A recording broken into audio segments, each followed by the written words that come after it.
दोस्त ने अपने दोस्त के भाई को खाना खिलाने की कर दी बहुत बड़ी भूल, और उस दोस्त ने ही इसके बदले कर दिया अपने ही दोस्त का खून।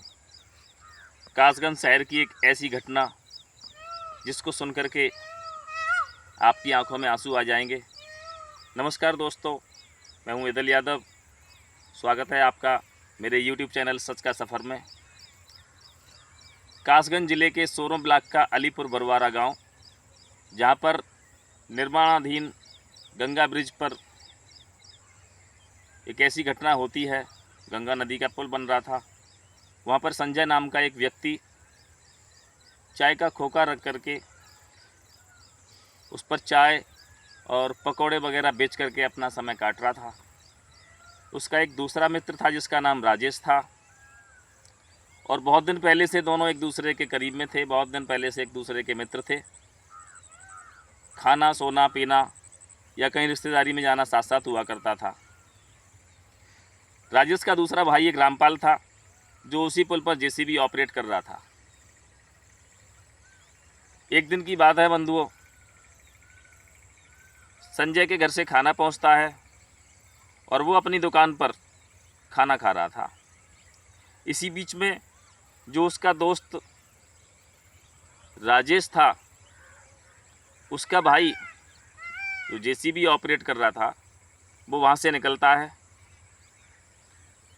और संजय ने व्यवहारिकता बस अपने मित्र के भाई को देख करके सबसे पहले नमस्कार किया और उसको बैठाल करके अपने पास बोला, आ जाओ भैया खाना खा लो। और प्रेशर देकर प्यारवश उसने 2 रोटियां अपने खाना में से शेयर कर दी। इत्तेफाक जो राजेश का भाई था वो किसी बीमारी से ग्रसित था, और जैसे ही बंधुओं वो खाना खाता है, उसके 10 मिनट बाद वो अपनी जेसीबी में दवा खाने के लिए जाता है, जहाँ पर उसको खून की उल्टियाँ हो जाती हैं और रमेश की वहीं पर मौत हो जाती है। अब राजेश के दिमाग में ये गलतफहमी सवार हो गई कि मेरा मित्र जो संजय था उसने मेरे भाई के लिए पॉइजन दे दिया, और यही सोच करके उसके दिमाग में एक भयंकर योजना जन्म लेती है, जिसको बदले की भावना के चलते उसके खून करने की तैयारी कर देता है। और इस कहानी को सुनाने के पीछे मेरा मकसद सिर्फ ये है कि गलतफहमी जब आदमी के दिमाग पर हावी होती है दोस्तों, तो आवेश बस कुछ ऐसा काम कर बैठता है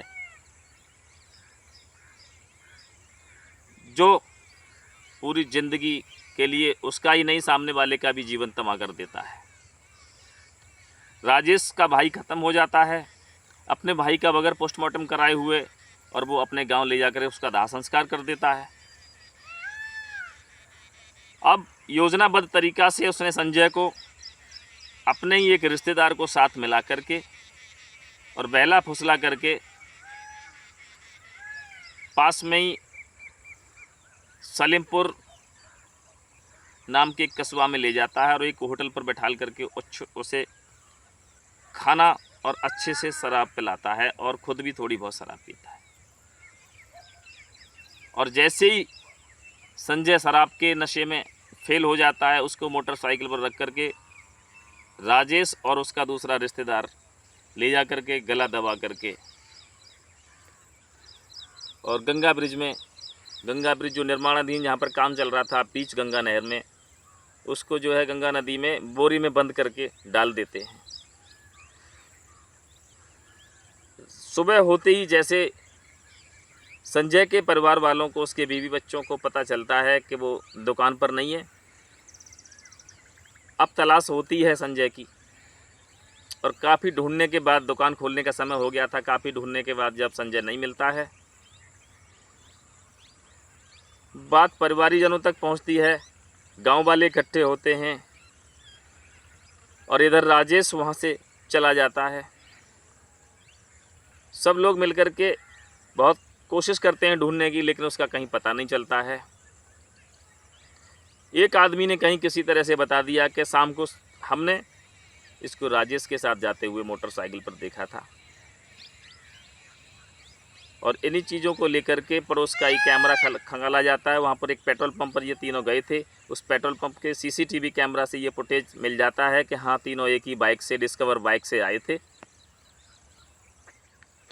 और फ़ोन करके उसको बुलाया जाता है और जैसे ही राजेश आता है, गांव और परिवार के लोगों का दबाव उस पर होता है और उसके बाद में उसको थोड़ा सा टॉर्चर किया जाता है। तो एक भयंकर कहानी निकल कर के सामने आती है दोस्तों, और राजेश अपना जुर्म कबूल कर लेता है। सोरो थाना पुलिस को सूचना दी जाती है और दोनों को अरेस्ट करके थाने ले जाया जाता है। और इधर 4 दिन की बहुत कड़ी मशक्क़त के बाद तब जा कर के कहीं संजय की लाश उसके परिवार वालों को हाथ आती है। तो दोस्तों, इस कहानी को आप तक पहुंचाने का मेरा मकसद सिर्फ यही है कि काश संजय यदि उसको खाना न खिलाता, उसने तो अच्छे के लिए ये काम किया था। मेरे मित्र का भाई है, मेरे बड़े भाई जैसा है, यदि उसको खाना न खिलाता तो शायद संजय की मौत नहीं होती। तो कभी कभार लोग कुछ ऐसा काम आवेश में कर जाते हैं जो उन्हें नहीं करना चाहिए।